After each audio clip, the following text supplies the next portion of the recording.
4 days before his death, hospital moved him into another room in its newly built wing for heart patients.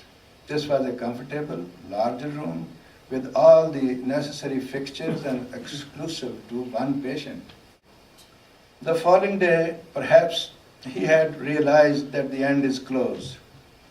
He, however, maintained his dignity. He began expressing his last wishes to his family. He wanted a small group of friends get together in his backyard and pray for him. He had strictly prohibited viewing, a common practice in funeral homes here and after janaza prayers back home. The backyard of their townhouse had standing room hardly for 10 persons. We knew that a large number of friends would show up to express their love for the man. So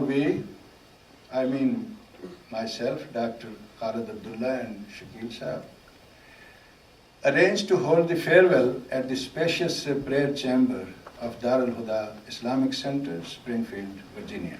The last morning of his life, February 5, Jeffrey called me and said he is losing his father. I rushed to the hospital. I found Ahmad Shakil Mian, a religious man and a close friend, by his side. He told Khalid that Akmal had arrived and that he seeks his leave until he meets him in the paradise. Mia was the third non-family person after me and an earlier visitor who saw Khalid in the hospital. While holding Khalid's left hand, on the other side of his bed, I quietly watched Gunita tending her husband of 40 years. She would carefully remove his oxygen mask and moist his drying lips, repeating, "We love you, Khalid." I met Khalid Hassan when he came to work for the Pakistan Times in 1967. I was working for the sister Urdu paper Imroz since 1956. He had given up his teaching job and is at a scenic hill station and a lucrative post at the income tax department for his passion for journalism. We decided to travel to India to observe conditions there after its 1965 war with Pakistan. We joined a group of pilgrims to the Urs of Hazrat Amir Khusro in Delhi. We found Mia Muhammad Shafi, Mimshin, waiting for the visa in the lawn of the then Nido's Hotel. We said hello to him and we all agreed that we should be traveling incognito. But as we entered the Indian tent, we were greeted by the visa officer with a mischievous smile. He told us that it's good that so many journalists are going to India after a conflict. Khalid said, "We never had a cover." After Pakistan came into being, Maulana Abdul Majid Salik would leave his home in Muslim Town every morning with several pieces of paper stuffed in the pocket of his sherwani.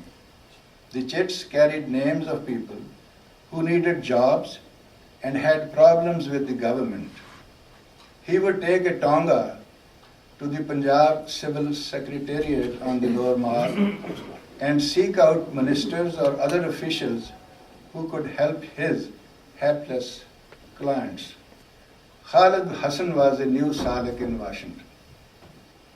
With his contacts and clout back home, he helped many a young journalist in many ways. His latest project was to obtain a government award for F.E. Chaudhary for his meritorious services in the field of photojournalism. Though a private person, Khalid had a great sense of community.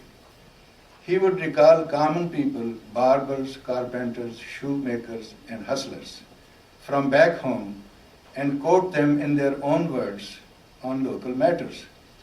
He took me to a rundown area in Arlington where 4 men from Sialkot lived in a 1-bedroom apartment. They served us drinks and cooked halal chicken for us.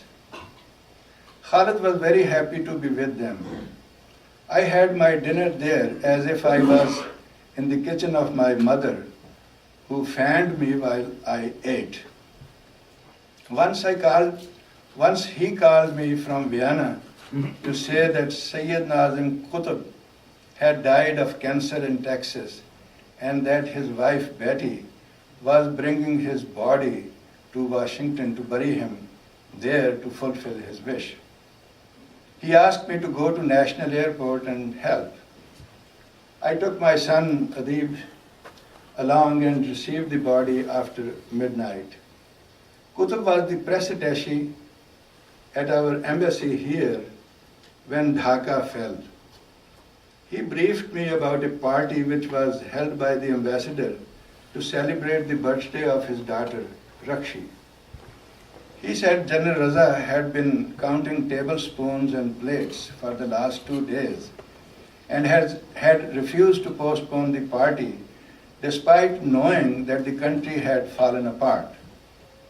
From DuPont Circle, where I lived, I rushed to the embassy and found several lower-grade employees crying outside the Chancery building on Massachusetts Avenue. I was still living in Hartnett Hall hostel when Khalid arrived in Washington as a representative of the truncated Pakistan's government. He did not carry an authorization to stay in hotels. He spent 2 nights with me and used the box spring of my mattress to sleep on. I used the upper piece. Now fast forward. The day Khalid was dying, Ambassador Hussain Haqqani called me from New York and cried over my shoulder for long. Khalid had a friendship with Haqqani since he himself was a journalist. Haqqani was sobbing and saying he would lose a staunch supporter in the jungle of Washington. He said Khalid was a thoroughbred journalist who never tried to stage a revolution. Journalists know the importance of deadline. Non-journalists seldom care. I know at least one close friend in Florida who called Khalid for gossip at a time when he was busy transmitting stories to his paper in Pakistan. He snubbed the caller and they stopped talking to each other. Despite his seniority, he was very serious about his job. Every other day, he would park his car at the Vienna station and take a metro train to DC to meet visiting dignitaries or cover a seminar at a think tank. In Houston, Texas, Ahmed Mushtaq maintained a short list of buddies from Lahore, whom he would call almost every evening to ask about their welfare. Tansir Hussain Shah in LA stopped recognizing us late last year, and Khalid dropped off his list early this year. Only I remain. Khalid Hassan translated Urdu. Khalid Hassan translated, wrote, and edited over 40 books in English. See his website, khalidhassan.net. Still, he had unfettered adoration for Urdu literature and memorized many a verse by Faiz, Faraz, and Ahmed. He would buy or receive as gifts Urdu books and magazines and pass them on to me after reading. Some of these books are dedicated to him by the authors. The last phone call he made from his home in my presence was to an Urdu scholar, Parvez Parwazi in Canada.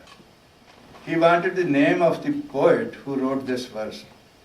Muh pe rakh damane gul roenge murghane chaman har rawash khaak udaegi sabah mere baad.